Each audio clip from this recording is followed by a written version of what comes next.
Hey everyone, it's Alex, and I am back with my video for the 72nd Tony Awards nominations.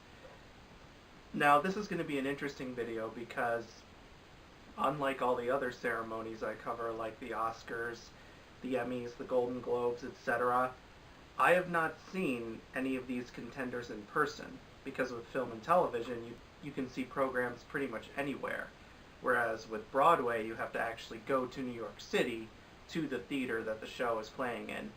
Sometimes shows will be filmed and presented either on like a special night screening in a theater or on streaming sites like Broadway HD, but for the most part, if you want to go see a Broadway show, you have to actually go to New York City to see it. So I'm not going to be able to talk about the quality of these shows personally and whether or not I personally think these shows are worthy of nominations. I can, however, discuss what the general consensus has been in terms of whether or not a nominee seemed deserving based on what the opinion of the theater industry is, or whether or not someone is snubbed and many people feel that that person should have been nominated because of the strength of their performance. So I can kind of discuss that. But what I'm going to do, like I do with all my other videos, is I'm going to read through all the nominations first and then talk about the buzz surrounding them. And, of course, as a reminder, the 72nd Tony Awards will be this Sunday, June 10th, at 8 p.m. Eastern Time on CBS, and will be hosted by Sarah Bareilles and Josh Groban. So, without further ado, here are the nominations for the 72nd Tony Awards. Best Costume Design of a Play: Nikki Gillibrand, Angels in America; Jonathan Fensom, Farinelli and the King; Katrina Lindsay, Harry Potter and the Cursed Child; Anne Roth, The Iceman Cometh; Anne Roth, Three Tall Women. Best Costume Design of a Musical: Anne Roth, Carousel; Greg Barnes, Mean Girls; Catherine Zuber, My Fair Lady; Clint Ramos, Once on This Island; David Zinn, SpongeBob SquarePants. Best Lighting Design of a Play: Polly Constable, Angels in America; Paul Russell, Farinelli and the King; Neil Austin, Harry Potter and the Cursed Child; Jules Fisher and Peggy Eisenhower, The Iceman Cometh; Ben Stanton, Junk. Best Lighting Design of a Musical: Tyler Michelot, The Band's Visit; Brian McDevitt, Carousel; Donald Holder, My Fair Lady; Jules Fisher and Peggy Eisenhower, Once on This Island; Kevin Adams, SpongeBob SquarePants.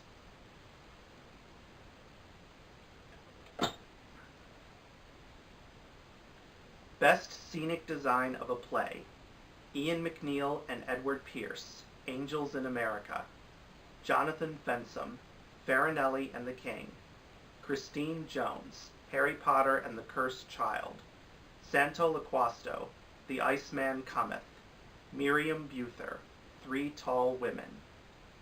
Best Scenic Design of a Musical: Scott Pask, The Band's Visit; Scott Pask, Finn Ross and Adam Young, Mean Girls; Michael Yergin, My Fair Lady; Dane Laffrey, Once on This Island; David Zinn, SpongeBob SquarePants.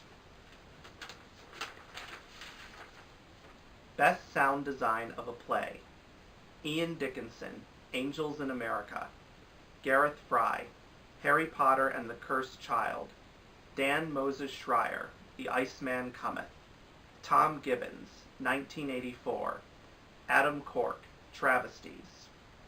Best Sound Design of a Musical: Kai Harada, The Band's Visit; Scott Lehrer, Carousel; Brian Ronan, Mean Girls; Peter Hylenski, Once on This Island; Walter Trarbach and Mike Dobson, SpongeBob SquarePants.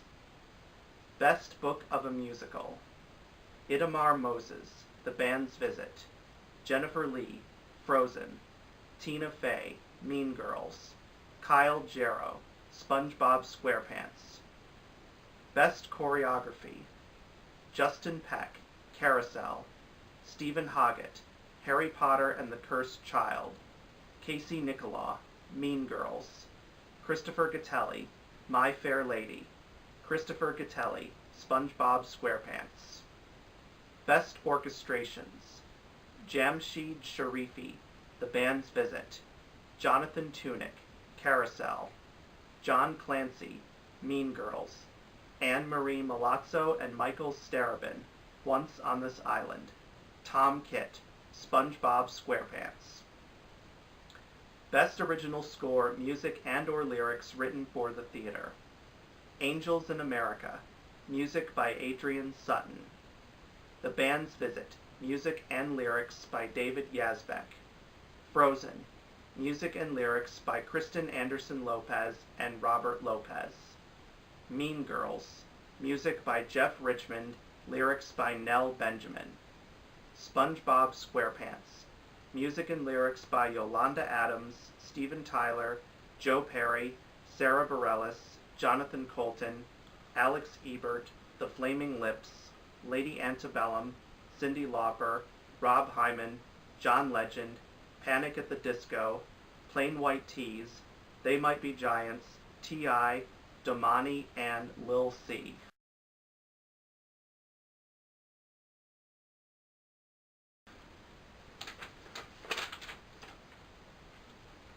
Best Featured Actor in a Play: Anthony Boyle, Harry Potter and the Cursed Child, Michael Cera, Lobby Hero, Brian Tyree Henry, Lobby Hero, Nathan Lane, Angels in America, David Morse, The Iceman Cometh.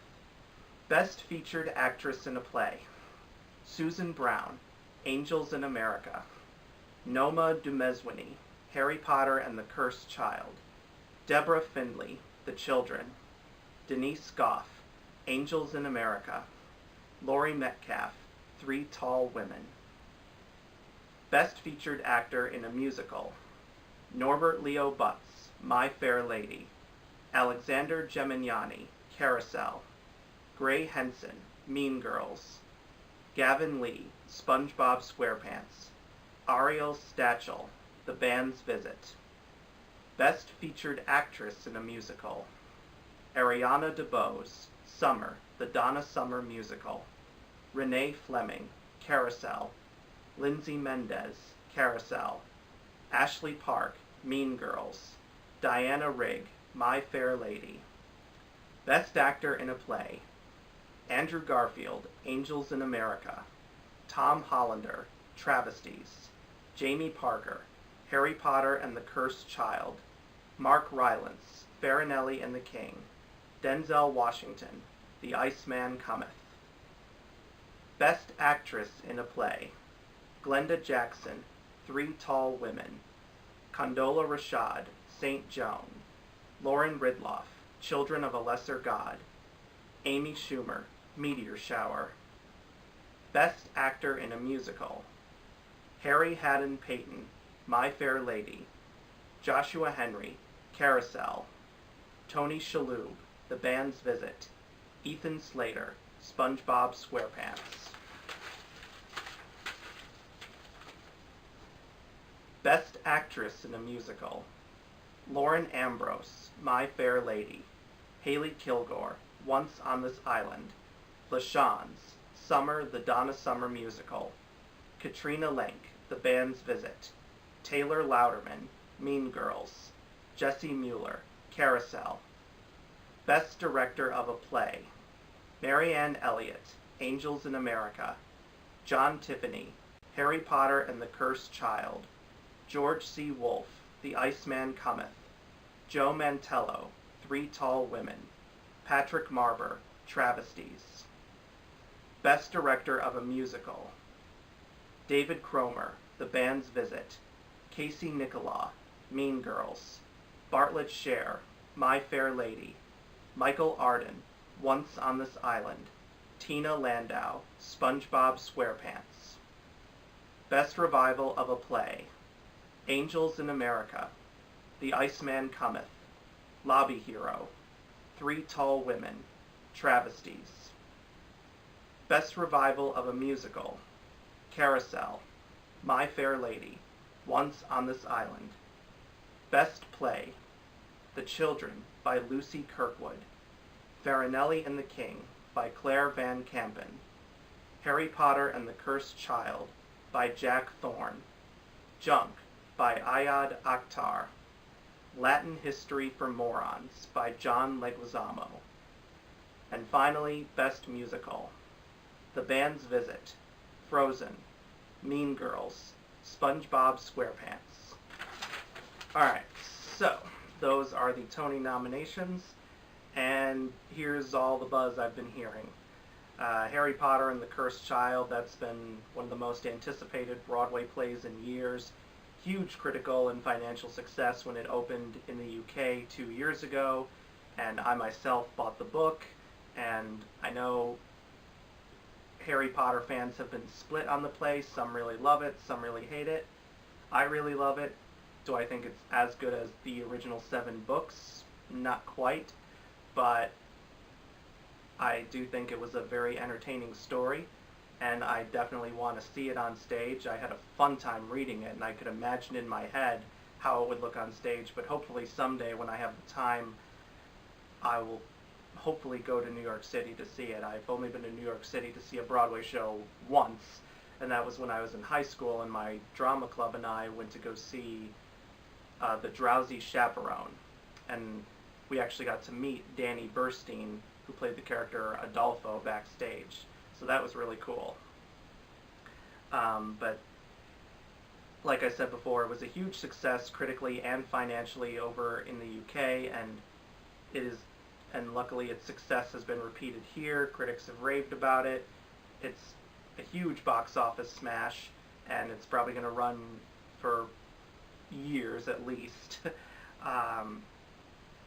And then all the other plays that were nominated for Best Play are all now closed, because plays tend to have a limited run while musicals tend to be more open-ended. But most of them got pretty decent reviews, like The Children, which is like set in a post-apocalyptic setting. Junk got only like mixed reviews, but there's only a limited number of plays they could choose. Farinelli and the King I heard amazing things about, starring Mark Rylance, and he's considered one of the best stage actors working today. He's already won 3 Tonys, and of course, if you're a movie buff, he won an Oscar for Bridge of Spies, beating out who many considered to be the front runner that year, Sylvester Stallone for Creed. And of course, Mark Rylance last year was in the movie Dunkirk, and he was also in the BFG, and most recently Ready Player One. And his wife, Claire Van Kampen, wrote this play, so that's pretty cool. And then Latin History for Morons, I've heard a lot about. It's John Leguizamo's one-man show inspired by a school project his son had to do, where he couldn't find enough information about Latin American heroes throughout American history, and so this is basically John Leguizamo delivering, I think what he said was 5,000 years of Latin American history in 90 minutes or something like that. And he's going to be filming a Netflix special of the show at another theater, even though it's now closed on Broadway. As for the play revivals, you got a lot of big classics in here, like Angels in America, big hit on Broadway back in the 90s, and then of course there was the celebrated 2003 HBO miniseries, which had a huge all-star cast like Al Pacino, Meryl Streep, Emma Thompson, Mary Louise Parker, Jeffrey Wright, and now you got this new cast with Andrew Garfield and Nathan Lane, and I hear it's just absolutely fantastic. And then Three Tall Women, which was the play that won Edward Albee his 3rd Pulitzer Prize and was considered his big comeback after he'd produced so many flops in like the 70s and 80s. But Three Tall Women had never been on Broadway until now. It had only been off-Broadway. And of course, this marks a return to acting for Glenda Jackson, the lead actress in the play, because she had taken a 23-year break from acting to be a member of the British Parliament. But then after she retired from that, she went back into acting, and she did a production of King Lear over in her native England, which was a massive success, where she played King Lear. And if Glenda Jackson wins the Tony, and many say she will become the latest Triple Crown winner, meaning an actor or actress that has won all three of the big acting awards, which are the Oscar, the Emmy, and the Tony. And if she, records an audiobook, she could win a Grammy and become an EGOT winner. And of course, Glenda Jackson is one of those rare performers where every time she has been on Broadway, I think this is her 5th or 6th time, she's been nominated for a Tony every single time. That's quite something. And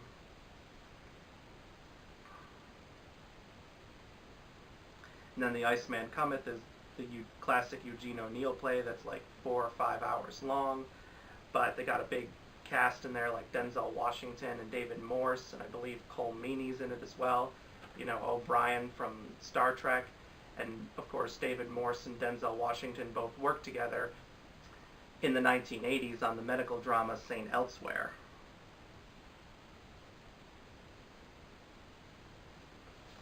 And then Travesties, that was the Tom Stoppard play. That was one of his 4 Tony wins for Best Play, and that came out in the 1970s. I hear it's pretty crazy in terms of its plot, but it's like a visual, but it's certainly something interesting. And then Lobby Hero, never really heard of that, but I know it's by Kenneth Lonergan, who recently won an Oscar for Best Original Screenplay for Manchester by the Sea. And then as for the musicals, you have The Band's Visit, which is the most critically acclaimed of the lot. It premiered off-Broadway last year to rave reviews and won all sorts of awards with the Outer Critics Circle and Drama Desk Awards and all the other smaller theater awards. But the Tonys only do Broadway shows, and therefore The Band's Visit couldn't compete there last year. But it was on many critics' best of lists for last year and this year, so it's expected to pretty much sweep a lot of the categories. And it's more of a smaller, intimate musical, not like some big budget extravaganza like the other nominees. Interestingly, all the nominees for Best Musical are based on either a film or a TV show. The Band's Visit is based on a small independent film, and then all the other ones are pretty obvious. Mean Girls, obviously based on the 2004 movie, and Tina Fey, who wrote and starred in the movie, wrote the book for this show. Then, of course, Frozen. That's obviously a recreation of the Disney film, which is now the highest-grossing animated film of all time. And you had the writer for the film, Jennifer Lee, write the book for the show, and the composers for the film's songs, Kristen Anderson Lopez and Robert Lopez, write even more songs to make it a full-fledged stage musical, although the result's been kind of mixed because critics have kind of had a meh response to the production, saying that it doesn't really dazzle enough, or it just kind of tries too hard to flesh out the story it already has, or try to expand beyond what's in the movie. And then SpongeBob SquarePants. Of course, that's probably the most iconic Nickelodeon show of all time now. It wasn't my absolute favorite show growing up, but I certainly saw some of its most iconic episodes, like the Texas episode where Sandy's homesick for Texas, and of course the Band Geeks episode, which is often considered to be the best episode of the whole series. But I never really watched it religiously, and I kind of stopped watching Nickelodeon altogether in high school. So I've never really seen any episodes from that, and I know like after the first movie, many fans felt the series kind of started going downhill, and now it's just should be canceled because it's just so bad. But this show, with this show, when it was announced, a lot of people were like, really? And I think a lot of people expected this show to be a big critical failure, and surprisingly it wasn't. It didn't necessarily get like rave reviews like Harry Potter and the Cursed Child, but it certainly got much better reviews than probably what the production itself was anticipating. Because critics are often kind of snobby about shows like SpongeBob, but I guess it was enough to win most of them over.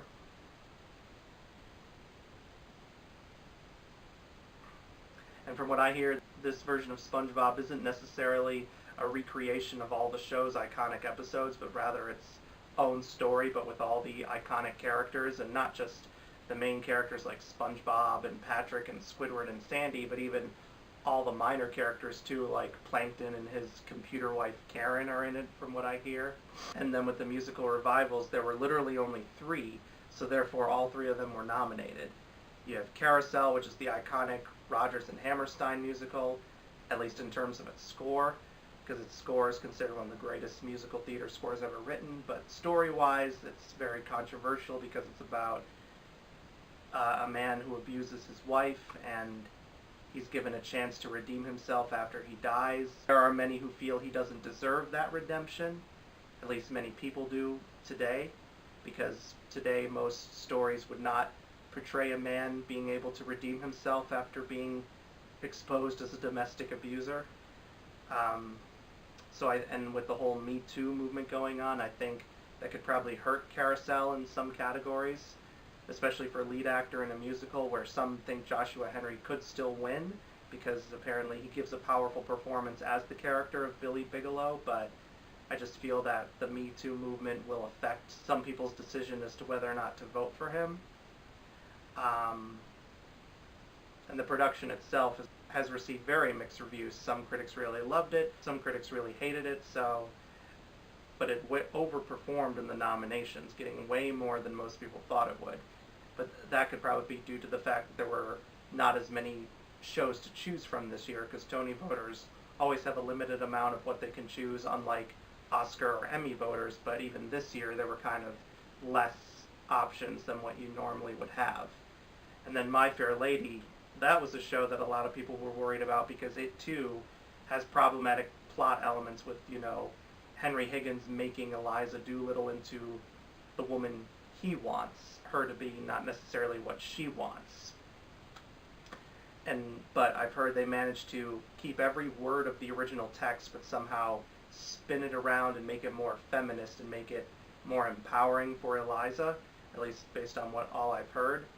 And it's received rave reviews, and it's now considered the frontrunner after what was considered the original frontrunner, Once on This Island, which the original production back in the early 90s walked away with no Tonys at all. And maybe this one could still win a few, but My Fair Lady has stolen a lot of its thunder. But this version of Once on This Island is one of the most critically acclaimed productions of the last season, from what I've read. So it's definitely made somewhat of an impact. And as for snubs, at least according to most theater websites, there are a lot of people who feel that even though Frozen was a meh show, that the 2 lead actresses playing Anna and Elsa, Patty Murin and Casey Levy, that they should have been nominated, or at least one of them, particularly Patty Murin. Word is that she has a great performance, even if the show itself isn't all that great. And then Alex Newell from Once on This Island, everybody expected him to be a lock for a nomination for Best Featured Actor in a Musical, but he was surprisingly snubbed, and that's according to most sites. In Three Tall Women, one of the women wasn't nominated, Allison Pill, but her co-stars Glenda Jackson and Laurie Metcalf were. Camille A. Brown from Once on This Island was not nominated for Best Choreography, and many people thought she would be a lock to be nominated there, because the choreography for that show was considered one of the best. Oh, and also the legendary Lea Salonga, many people thought she was also snubbed for Once on This Island for Featured Actress in a Musical. I can't think of any else at the top of my head, mainly because I myself haven't seen these shows, and I'm just going off what the theater press thinks are snubbed.